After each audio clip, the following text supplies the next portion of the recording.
আমরা পশ্চিমাদের কাছে গ্রহণযোগ্যতার মানদণ্ড বানাচ্ছি কোনো কোনো ক্ষেত্রে,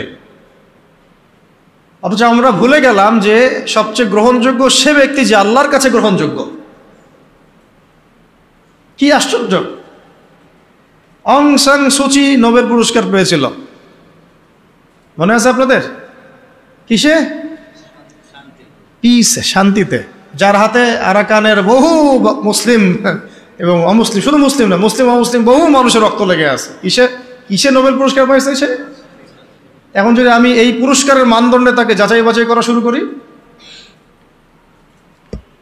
তাহলে আপনি একজন জাহেলে মোরাক্কাব, এবং না আপনি দিন বুঝেন, না দুনিয়া বুঝেন, না ইহকাল বুঝেন, না পরকাল বুঝেন। তো আল্লাহ পাকের কাছে যে মাকবুল সেই মাকবুল, আল্লাহ পাকের কাছে যে গ্রহণযোগ্য সেই গ্রহণযোগ্য। এই গ্রহণযোগ্যতার মানদণ্ড পশ্চিমাদের দর্শন নয়, বরং কোরআন এবং হাদিসের মূলনীতির আলোকে আমাকে বুঝতে হবে যে কে আল্লাহর কাছে গ্রহণযোগ্য হতে পারে। আফসোস এই বিষয়গুলোকে কেন্দ্র করে করতেই হয় যে আমরা এই বিষয়গুলো ভুলেই গেছি। এখন আমাদের চোখ দুনিয়া ছাড়া কিছুই বোঝে না। ভাবখানা এমন যে পশ্চিমাদের কোনো গ্রহণযোগ্য ব্যক্তি বা তাদের কোনো খাদেম আমাদের ত্রাণকর্তা হয়ে আসবে, উম্মাহকে খেলাফার দিকে নিয়ে যাবে। ভাবখানা এরকম, আমাদের ভাবখানা এরকম। তো আমরা আল্লাহর বিরোধী, আল্লাহ পাকের বিধানের বিরোধী কোনো ব্যক্তিকে যদি মনে করি যে তিনি মুসা আলাইহিস সালামের ভূমিকায় এসে বনু ইসরায়েলকে বাঁচায় নাজাতের পথে নিয়ে যাবে, এর চেয়ে বোকা কোনো জাতি হয়? আফসোস এগুলো আমাদের জন্যে। তো আল্লাহ পাক আমাদেরকে হক বোঝার তৌফিক দান করেন। 4 নম্বর কটা হলো? 4টা। একটা কি ছিল বলেন তো? প্রথমটা এইটুকু আলোচনা মুখস্থ করে বাসা যাই, তাহলে আজকের আলোচনা সফল ইনশাআল্লাহ। শরিয়ার যত পারি গভীর জ্ঞান অর্জন করা, এবং সবাই তো ফকি মুহাদ্দিস মুফতি হতে পারবো না, কিন্তু একটা মানে ফরজিয়াতের জ্ঞানটা সবাইকে অর্জন করতে, এটা ফরজ, এবং আমাদের পরিবারের সদস্যদেরকেও শেখাতে হবে। 2 নম্বর হচ্ছিল আমলটা বাড়ানো, ইলম অনুযায়ী আমলটা বাড়ানো। 3 নম্বরটা ছিল আমার পরিবারটাকে আগে গড়ে তোলার চেষ্টা করা। পরিবার না গড়ে উঠলে যে আমি বাইরে আবার দাওয়াতের কাজ করতে পারবো না বা খেলাফা মুভমেন্ট করতে পারবো না, বিষয়টা এমনও না। আমাদের এটাও চলবে, এই মেহনতও চলবে, আবার আমরা বাইরের মেহনতও করবো ইনশাআল্লাহ। 4 নম্বর হচ্ছে রিজিক হারাম যেন নিজের রক্তে না ঢুকে। এটা খুবই সতর্কতার সাথে চলা, না হলে হারামখোরদেরকে দিয়ে খেলাফা কায়েম হয় না, কখনোই হয়নি, হবেও না, বলে লাভ নাই। মানে যারা হারাম খাচ্ছেন, হারামের প্রতিষ্ঠা করছেন, সুদ, তারপরে ঘুষ, দুর্নীতি ইত্যাদি ইত্যাদি, এটাকে একটা সামাজিক সংস্কৃতি বানায় ফেলেছেন, তাদেরকে দিয়ে কশিন কালেও আল্লাহ পাকের জমিনে আল্লাহ পাকের বিধান প্রতিষ্ঠা করা সম্ভব, এবং তারা সেটা করবেও না কখনো। ওই চেতনাই তাদের মধ্যে আসবে না। 5 নম্বরটা হচ্ছে যে মাথার উপরে মুরব্বি রাখা। এটা মাথাটা ভালো করে ঢোকান, মাথার উপরে মুরব্বি রাখা। মুরব্বি বলতে বোঝাচ্ছি যারা শরীয়তের গভীর জ্ঞান অর্জন করেছেন, বড় বড় ওলামায়ে কেরাম, তাদের পরামর্শ নেওয়া। যে নিজেকেই মুরব্বি মনে করে সে পথভ্রষ্ট হইতে তার একদিন সময় লাগতো না।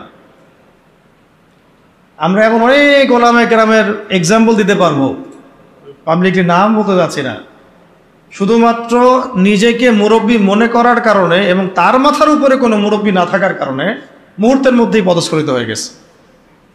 এমন হয়েছে সকালে হয়তো মুমিন ছিল, বিকালে কুফরি কথা বলে ফেলছেন।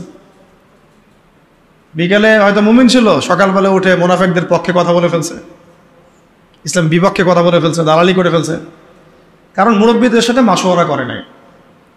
এই জন্যে, আর এটা হলো তাদের কথা বললাম যারা মানে ফান্ডামেন্টাল আলেম, এরকম অনেকেই এরকম পরিস্থিতির শিকার হয়ে গেছে। আর আমরা যারা আলেম না, জেনারেল শিক্ষিত মানুষ বা শরিয়াত অত বুঝি না, তারা যদি মুরব্বি মেনে না চলে, আমাদের কি অবস্থা হইতে পারে? তো এখন এখানে আমি চলমান প্রেক্ষাপটে একটা খালি আফসোসের কথা বলি শোনেন। অনেক কিছুই হলো, অনেক কিছুই হচ্ছে, আবার অনেক কিছু হবে, তাই না? কিন্তু যারা এখানে নেতৃত্ব দিচ্ছেন বা লিডিং রোল প্লে করছেন, তাদের মাথার উপরে কোন কোন মুরব্বীদেরকে তারা রেখেছেন, এইটা আমি জানতে চাই। কোন কোন বরেণ্য বিদগ্ধ ওলামায়ে কেরাম আর মুরব্বীদের সাথে মাশওয়ারা করে আপনারা কাজ করছেন, এটা জানার আমার খুব ইচ্ছা। যদি করেন আলহামদুলিল্লাহ, যদি না করেন তাহলে এটা খুবই গলত একটা কাজ হচ্ছে। উচিত ছিল বরেণ্য ওলামায়ে কেরামদের সাথে পরামর্শ করা। ওলামায়ে কেরাম আপনার ঘরের দরজার সামনে যাবেন না, তো আপনাকে আসতে হবে ওলামায়ে কেরামের দরবারের সামনে। জ্ঞান কারো কাছে হেঁটে হেঁটে যায় না, আপনাকে জ্ঞানের কাছে আসতে হবে। আর বরেণ্য ওলামায়ে কেরামদেরকে ফেসবুকে পাবেন না তো এইভাবে। ফেসবুক ইউটিউবে খালি সার্চ মারলেই তো হবে না যে কাদের ওয়াজ মানুষ বেশি শোনে আর কাকে মানুষ বেশি বড় আলেম মনে করে। নো, আপনাকে দেখতে হবে যে আলেমরা কাকে আলেম মনে করে, আমজনগণ কাকে আলেম মনে করে, এটা বড় কথা না। আমজনগণ যদি আলেম মনে করে ভোটাভুটি হয়, তাহলে আমি তো কালকে প্রেসিডেন্ট হইতেও পারি, আল্লাহ যদি চান। বা আরো অনেকে আছে, আজারি ভাই আছে, আমাদের আরো অনেক ভাই আছে, ভোটাভুটি নিলে তো তারাও ভালোই করবে, খারাপ হবে না, তাই না? জনপ্রিয়তা আছে, এটা সত্য মিথ্যার মানদণ্ড না। এই জনপ্রিয়তা হক আর বাতিলের মানদণ্ড কোশ্চিন গেলেও না। আপনারা দেখবেন ওলামায়ে কেরাম কাকে হক মনে করেন, ওলামায়ে কেরাম কার কাছে ইলম নিতে যান, ওলামায়ে কেরাম না কার পিছনে ছুটতেছেন, ওইটা আপনি ফলো করুন। সাধারণ আমভাবে মানুষ পঙ্গপালের মতো কাকে ফলো করতেছে, কাকে হিরো মনে করতেছে, কাকে বড় সেলিব্রিটি মনে করতেছে, this is not the big deal. এটা বড় কথা। এটা ভালো হতে পারে, তার জন্য কল্যাণকর হতে পারে, আবার ফিতনাও হতে পারে। ইসলামিক ক্ষেত্রেও, রাজনৈতিক ক্ষেত্রেও এবং সামাজিক ক্ষেত্রেও অনেক বিশেষ সিদ্ধান্ত গৃহীত হচ্ছে ফেসবুকের মাধ্যমে। ফেসবুকে একটা হাইপ তুলে দেন, দেখা যাবে মানুষ দেখা যাচ্ছে ওইটাকে নিয়ে সারাদিন বসে আছে, ঘুরে ফিরে ওইটা সামনে আসতেছে, এটা নিয়ে সবাই লেখালেখি করতেছে, পরে ওইটার আলোকে একটা সিদ্ধান্ত বাস্তবায়ন হয়ে গেল। সুবহানাল্লাহ, সুবহানাল্লাহ, কি জাহালাত, কি ফিতনা। কেন জাহালাত ফিতনা বলছে? একটা এক্সাম্পল দিলে বুঝবেন, একটা খালি এক্সাম্পল দেব। মনে করেন এটা উমর রাদিয়াল্লাহু আনহুর শাসন, একটু মনোযোগ ধরে রাখেন। কার শাসন? উমর রাদিয়াল্লাহু আনহুর শাসনে যারা জনগণ, তারা সবাই সাহাবী না? তারা আল্লাহর রাসূলকে দেখেছেন না? এই দীর্ঘ সময় রাসূলের সহবত ছিলেন না? ওই জামানার একজন ব্যক্তি কি এখনকার সব মানুষের চেয়ে উত্তম না?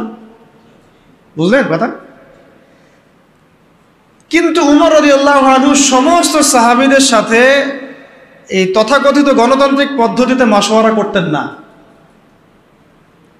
মাশওয়ারা করার জন্য ওই সাহাবীদের মধ্যেও বাছাইকৃত একটা প্যানেল ছিল তার, যেটাকে বলা হতো মজলিসে শুরা। কি বলা হতো?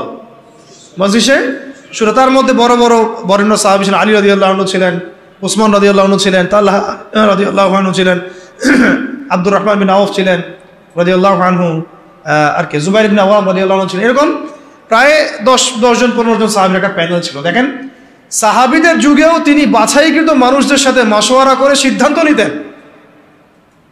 আমি কি পয়েন্ট বোঝাতে পারছি? সাহাবীদের যুগেও তিনি বাছাইকৃত সাহাবীদের সাথে মাশওয়ারা করে সিদ্ধান্ত নিয়ে রাষ্ট্র পরিচালনা করতেন। আর আমরা ফেসবুকের হাইপ থেকে সিদ্ধান্ত নেই। ফেসবুকে কাকে মানুষ হিরো মনে করছে, কাকে কার ভিউজ বেশি, কার ফলোয়ার্স বেশি, কে কোন হাইপে চলছে ইত্যাদি। আউযুবিল্লাহি মিন যালিক। এই হাইপের খপ্পরে পড়লে সবসময় সিদ্ধান্ত সঠিক হবে না, বেশিরভাগ ক্ষেত্রে ভুলও হইতে পারে। অমুক ইসলামিক সংগঠনের আমির কে হবে, এটার ফয়সালা হচ্ছে ফেসবুকে। আর ফেসবুক তো ইউজ করতেছে সবাই, মানুষ, জিন, ইনসান, গরু, ছাগল, হাঁস, মুরগি সবগুলো। যেদিন বুঝে না যে আলেম না, যে কোরআন পড়তে পারে, যে পারে না, সবাই ইউজ করতেছে, সবাই মতামত দিচ্ছে। আর সবার মতামত সামনে যখন আসতেছে একটা বিশৃঙ্খল অবস্থা। একটা এক্সাম্পল দিলাম। উমর রাদিয়াল্লাহু আনহু সমস্ত সাহাবীদের মধ্যে থেকে বাছাইকৃত সাহাবীদেরকে নিয়ে মজলিসে শুরার মধ্য দিয়ে সিদ্ধান্ত নিয়ে রাষ্ট্র চালিয়েছেন বলেই তো ওই যুগটাকে বলি আমরা সোনালী যুগ। ওই জামানায় যদি ফেসবুক থাকতো তাহলে অবস্থা খারাপ ছিল। সলফে সালেহিনদের যুগে এই ফিতনাটা আসে নাই বলে তাদের চরিত্র আল্লাহ পাক হেফাজত করেছে। এখনকার যুগে যদি আবু হানিফা রাহিমাহুল্লাহ বয়ান করা শুরু করে, তার বয়ানের যে কত ভুল মানুষ ধরা শুরু করবে আল্লাহই ভালো জানেন ফেসবুকে। যাই হোক, ওইটা আলাদা ইস্যু, আমি ওইদিকে আর গভীর করছি না। তা আমি বলতে চাচ্ছিলাম যে মাথার উপরে কি রাখা ভাই, বরেণ্য ওলামায়ে কেরামদের মুরব্বীদের একটা প্যানেল রাখা, অন্তত 5 জন 10 জন যতজন পারেন আপনি, অন্তত একজন বলবো আমি, অন্তত কয়জন, অন্তত একজন আপনার শায়েখ থাকা উচিত, মুহাক্কিক হকপন্থী আলেম শায়েখ থাকা উচিত। এবং তাদেরকে আপনি ফেসবুকে খুঁজে পাবেন জরুরি না, কারণ বরেণ্য ওলামায়ে কেরামদের আমি দেখেছি তাদের 99%ই ফেসবুক ইউজ করে না। তার মানে কি বাংলাদেশে কোনো আলেম নাই? ফেসবুকে ঢুকলে তো আপনি যাদেরকে দেখছেন এরা বাদ দিয়ে কি বাংলাদেশে কোনো আলেম নাই? মুহাক্কিক ওলামায়ে কেরাম যারা যারা আল্লাহর ওলি টাইপের মানুষ, তাদের কারোরই ফেসবুক অ্যাকাউন্ট নাই। আমি কারো ফেসবুক অ্যাকাউন্ট দেখিনি তাদের। তাহলে আমরা কিসের মানদণ্ডে কি ফয়সালা করতেছি আসলে? এখন এই মানুষগুলো কি আমার দরজায় হেঁটে হেঁটে আসবেন, না আমাদেরকে তাদের কাছে যেতে হবে? তো কই আমরা জাতিগত সিদ্ধান্ত নেওয়ার সময় কই গেলাম, কই যাচ্ছি, কোথায়? বলে খোঁজারও তো চেষ্টা করছেন। আমাকে বলেন, একটা দলিল দেই। ওই যে মুসা আলাইহিস সালাম যখন জানলেন যে তার চেয়ে একজন জ্ঞানী মানুষ আছে, মনে আছে? আল্লাহ পাক তাকে জানালেন যে তুমি সবচেয়ে জ্ঞানী মানুষ নও পৃথিবীতে, তোমার চেয়ে একজন জ্ঞানী মানুষ আছে, তার নাম খিদির। তার নাম কি? খিজির আলাইহিস সালাম। তো মুসা আলাইহিস সালাম কি বললেন যে তাকে আমার কাছে আল্লাহ পাঠায় দেন, তো আমি তার কাছ থেকে মশওয়ারা নেই, পরামর্শ নেই, বরং বললেন যে আল্লাহ ওয়াইজ ক্বালা মুসা লিফাতাহু লা আবরাহু হাত্তা আবলুগা মাজমাআল বাহরাইন আও আমদিয়া হুকুবা। সুবহানাল্লাহ, কি চমৎকার আয়াত, কি চমৎকার আয়াত! আমি বুঝাতে পারবো না আয়াতের ব্যাখ্যাটা আপনাদেরকে। যখন মুসা আলাইহিস সালাম জানলেন যে তার চেয়েও একজন জ্ঞানী মানুষ, মুহাক্কিক একজন মানুষ আছেন, আল্লাহর ওলি আছেন, হ্যাঁ, তখন তিনি বললেন ওয়াইজ ক্বালা মুসা বলল লিফাতাহু, তার সাথে একজন যুবক ছেলে ছিলেন, ইউশা বিন নুন। তো তাকে বললেন যে লা আবরাহু, আমরা ক্লান্ত হব না, ক্ষান্ত হব না, হাত্তা আবলুগা মাজমাআল বাহরাইন, যতক্ষণ আমরা 2 সাগরের মিলনস্থলে পৌঁছাচ্ছি, আও আমদিয়া হুকুবা, না পৌঁছাতে যদি যুগ যুগ লেগে যায় আমি হাঁটবো, তবু আমি তাকে চাই। সুবহানাল্লাহ, সুবহানাল্লাহ। আল্লাহ পাক বলেছিলেন যে তাকে পাবা 2 সাগরের মিলনস্থলে। কোথায় পাবা? 2 সাগরের মিলনস্থলে, মাজমাউল বাহরাইন। মুসা আলাইহিস সালাম বলেন যুগ যুগ যদি হাঁটতেও হয়, হুকুবা শব্দ শোনেন নাই? 80 হুকবা জাহান্নামে থাকতে হবে নামাজ না পড়লে। হুকবা মানে একটা লম্বা সময় বোঝানো হয়। প্রয়োজনে আমি যুগ যুগ চলতে থাকবো, তবুও ওই মানুষের সহবত আমি চাই, ক্ষান্ত আমি হব না। সাথে নিলেন একজনকে, চলো। এই যে হাঁটা শুরু করলেন, চলতে চলতে চলতে চলতে কত বছর হাঁটতে হয়েছে আল্লাহই ভালো যায়। ওই সময় তো আর ফ্লাইট ছিল না যে একেবারে ল্যান্ড করে ফেললাম। হ্যাঁ, তো এখানে দেখেন একটা বিষয় খেয়াল করে যে জ্ঞানের কাছে যেতে হয়েছে, জ্ঞান হেঁটে হেঁটে তার কাছে আসে নাই। তাই আমাদের এই খিলাফা কনসেপ্টের জন্য অবশ্যই বরেণ্য ওলামায়ে কেরামদের সহবত এবং মাথার উপরে এই মুরব্বীদের পরামর্শ মশওয়ারা লাগবে। নিজেকে যদি মুরব্বী মনে করা শুরু করি, তখন পদস্খলন হতে সময় লাগবে না। আমাদের অনেক বড় বড় ইসলামিক ব্যক্তিত্ব এবং সেলিব্রিটি এভাবে পদস্খলিত হয়ে গেছে অলরেডি, শুধু মুরব্বীদের সহবত না থাকার কারণে, নিজেকে মুরব্বী মনে করার কারণে যে আমি মুরব্বী, আমার কোনো সহবতের দরকার নেই। অথচ প্রত্যেক বরেণ্য মুরব্বীও আমরা যাদেরকে চিনি, তারাও মাথার উপরে মুরব্বী রেখে চলেন। সুবহানাল্লাহ, তাদেরও মুরব্বী আছে। এটা একটা সিলসিলা, সিনাই এটা চলে আসতেছে একদম সাহাবীদের যুগ থেকে, রাসূলের যুগ থেকে। তাই 5 নম্বর পয়েন্টটা হচ্ছে আমাদেরকে কি করতে হবে ভাই? ওলামায়ে কেরামের সহবত লাগবে এবং মাথার উপর মুরব্বী রাখতে হবে। কমপক্ষে কয়জন? কমপক্ষে একজনের। এটা আপনি সিলেক্ট করবেন কিভাবে? ফেসবুক থেকে দেখবেন ওলামায়ে কেরামগণ কাকে বড় মুহাক্কিক আলেম মনে করেন, এইভাবে সিলেক্ট করবেন, না খুঁজে বের করবেন। এবং তাদের সংখ্যা 1 জন হতে পারে, 10 জন হতে পারে, 100 জন হতে পারে। আমাদের মাশওয়ারার এই সুন্নতটাকে চালু করতে হবে। কয়টা হলো? 5টা। আচ্ছা, 6 নম্বরটা হচ্ছে যে আমাদের সবাইকে সিরাতুন নবী সাল্লাল্লাহু আলাইহি ওয়াসাল্লাম পড়তে হবে। কি পড়তে হবে ভাই? এক ভাই বলেছিলেন ওই কথাটা মাঝখানে, যে খেলাফা প্রতিষ্ঠা করা কি একটা ইবাদত নাকি দুনিয়াবি কাজ? বলেন তো, বলেন। আর ইবাদত যদি হয় তাহলে এর তরিকা কার কাছ থেকে নিতে হবে? রাসূলুল্লাহ সাল্লাল্লাহু আলাইহি ওয়াসাল্লামের সুন্নাত থেকে, সিরাত থেকে। তাহলে আমরা যদি সিরাতের চর্চা না করি, সিরাত না পড়ি, না বুঝি, তাহলে আমরা এই খেলাফা প্রতিষ্ঠার পথ থেকে গেলেও ভুল করে ফেলতে পারি। নবীর তরিকা বাদ দিয়ে অন্য তরিকা কি আমল কবুল হবে? মনে হয় আপনাদের সাফল্য আসবে না। আচ্ছা, এটা মাথায় রাখেন। আচ্ছা, 7 নম্বর হচ্ছে, এটাও বলেছেন এক ভাই, যে আমাদের সবাইকে ঐক্যবদ্ধভাবে সিদ্ধান্ত নিয়ে একজনকে আমির নিযুক্ত করতে হবে। কি করতে হবে? আমির তো নিজে বলবে না যে ভাই আমি আমির, আসো তোমরা আমার দলে, সে বলবে? যারা বুঝবান তাদের উচিত হবে উদ্যোগ নিয়ে খিলাফা প্রতিষ্ঠার সংগ্রামে বা এই মুভমেন্টে কোনো একজন ভাইকে বা কোনো একজন আলেমকে, কোনো একজন বরেণ্য ব্যক্তিত্বকে আমির হিসেবে নির্ধারণ করা। এই কাজটা কাদের দায়িত্ব? তাহলে এটা আপনাদের দায়িত্ব। ওলামা একরামদের সাথে বসা, তাদের সাথে মশওয়ারা করা, কাকে করা যায় এটা নিয়ে একটা মুভমেন্ট করা, এটা আপনাদের দায়িত্ব। নেতা ছাড়া কোনো যুদ্ধ হয়, নেতা ছাড়া কোনো মুভমেন্ট হয়? আর সবাই যদি নিজেকে নেতা মনে করা শুরু করে তাহলে হবে?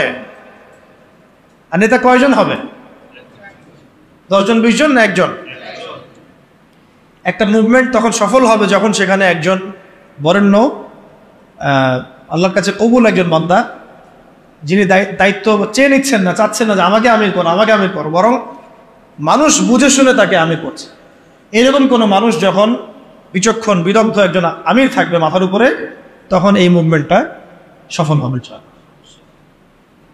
এটা হলো আমাদের কাজ। তাহলে আমির একটা বড় বিষয়, কারণ দেখুন সাহাবীরা একজন নেতার অধীনে নেতৃত্বে চলেছে, তাই না? সাহাবীর যুগের পরে আবু বকর রাদিয়াল্লাহু আনহুর সময় কে আমির ছিল? একজন। কয়জন? নাকি উমর রাদিয়াল্লাহু আনহু আমির, বাকিরা কি সবাই আমির? সবাই কি আলাদা আলাদা আমির? একজন আমির ছিলেন, তিনি আবু বকর রাদিয়াল্লাহু আনহু। তারপরে উমর রাদিয়াল্লাহু আনহুর সময় কি একজন আমির না 10 জন আমির? উসমান রাদিয়াল্লাহু আনহুর সময়, আলী ইবনে আবি তালিবের সময় একজন। কিন্তু আমি একটা এক্সাম্পল দিয়ে বুঝালাম যে আমির যখন একজন থাকে তখন সমাজের শৃঙ্খলা বজায় থাকে।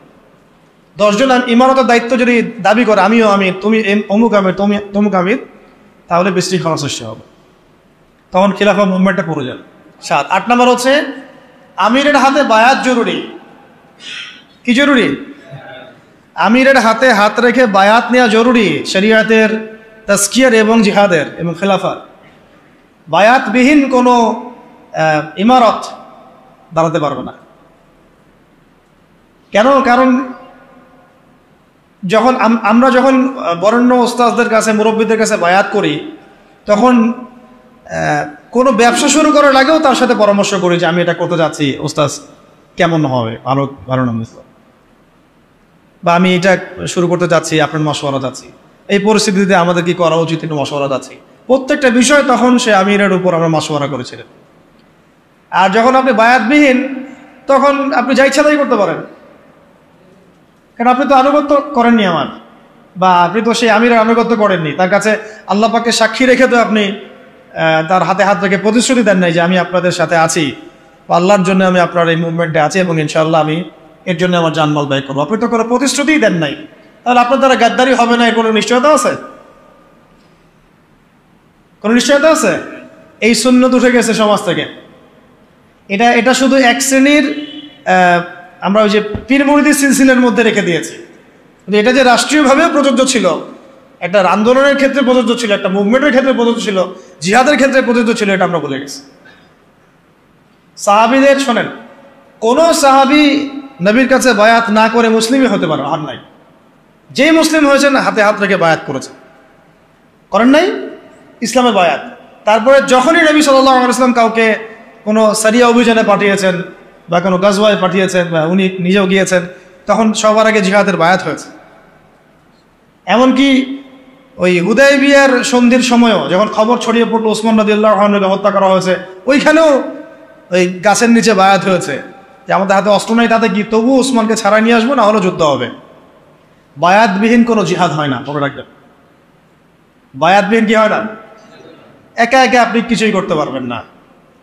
একটা জামাআ, ইমারা, আমির, সামউ ওয়া তাআ এবং বায়আ ছাড়া মুভমেন্টগুলো হয় না। এই জন্যই ওই পর্যায়ে পর্যন্ত যেতে পারছি না আমরা। আর যারা দেখেন ওই পশ্চিমা শক্তির মোরল, নাম না হয় নাই বললাম, ওই রাষ্ট্রের নামও নিতে ইচ্ছা করে না আমার, তাদেরকে যে পিটিএ বের করছে খোরাসান থেকে, 20 বছর ধরে মাইট দিছে, তাদের মধ্যে এই সুন্নতগুলো ছিল। আমির ছিলেন, ইমারা ছিল, জামাআ ছিল, ঐক্য ছিল, বায়াত ছিল। এইটা আমাদের মধ্যে উঠে গেছে, এটা জরুরি। বায়াতে কটা হতো ওটা? আমির লাগবে, বায়াত লাগবে এবং অনুসারী লাগবে। 9 নম্বর কি লাগবে? অনুসারী লাগবে। অনুসারীদের কর্তব্য হচ্ছে সামি'না আতা'না, সামি'না আতা'না, শুনলাম মানলাম, শুনলাম মানলাম। হ্যাঁ, যদি আমিরের মধ্যে এমন কিছু দেখা যায় যে সে সরাসরি কোরআন সুন্নাহর বিরোধী কোনো কাজ করছে, তখন আপনার ওই কথার উপর কোনো ইয়া নাই, আপনাকে শুনতে হবে না, মানতে হবে না।